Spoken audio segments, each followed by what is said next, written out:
Hey everybody, this is a quick rundown of file organization within WAMP or MAMP and how it maps to Dreamweaver. So first I want to talk about the file organization just in general. So I'm on a Mac and here is my Finder window, and on a PC it would just be your window, your file window.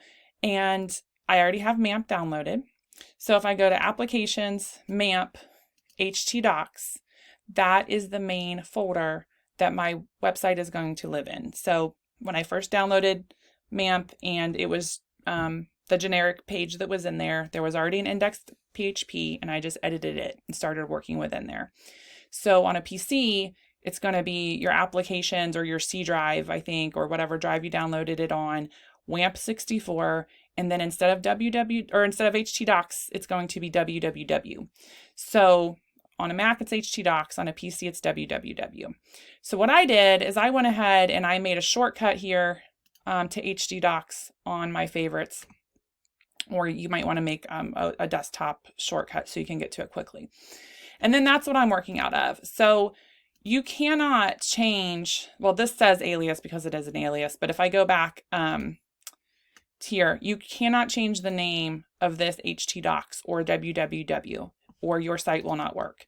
So right now, or it won't work on the local host the way MAMP has it mapped. So I go to my local host page and I see my site. If I make any changes, it's going to change here. So do not change the name of htdocs or www, and do not change index to be named something else. It needs to be named index, whether it's PHP or HTML. I would leave it PHP. And it has to be directly under the htdocs folder. It can't be nested in another folder. So don't make like another folder named pages or something and put index in it.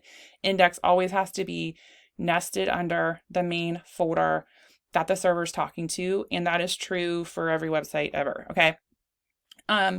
So that's that. And on the PC, it's just localhost. On the Mac, it can be localhost or put it at 888, or you can get there from your MAMP or WAMP little widget that shows up. All right, so let's go to Dreamweaver. I am going to go in Dreamweaver because that's what I'm using, and a lot of other code or editing, text editing softwares also map to the site that you're working on. So what you're going to want to do in Dreamweaver is say Site, New Site.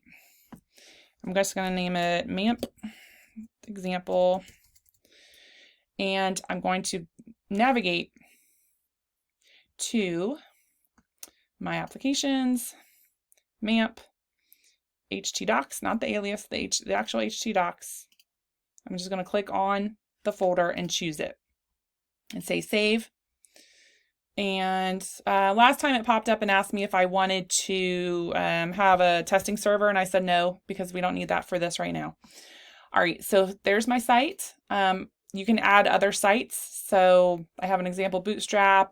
Somebody sent me an example earlier. I pulled it in and mapped it to here. So you can have multiple sites here. The important thing is that your index is now here and it's also here. So now if I go and I start editing it here and open it up, of course I can do the split screen or just go to the code or go all the way to the design. I like working in split screen. It is a nice feature. So if I go to something, it highlights the code, or if I go to highlight the code, it highlights in the split screen so that I know what I'm changing in either one. So that's really helpful. And then all of your paths. So I've got my image path, right? So I've got this guy, my headshot, and that is a relative path there, images, profile pic. And if you start typing, it'll actually, let's see, it'll pull up what it thinks that you're looking for, and you can click on it and it'll fill it for you. So a lot of nice features working within Dreamweaver if you have it. The student version of Adobe Creative Cloud is $20 a month. You could do it through this class and then drop it if you want Dreamweaver or not. A lot of the other text editors work really well. So if you don't see this here in the middle, you might be in developer mode. And then when you're in developer mode, it takes all of that away. So if you want to go to standard mode, then you can see that code split in design views where you can split it. Okay, I hope that helped, and I am going to make a separate video about the bootstrap assignment. So have a great night. Thanks.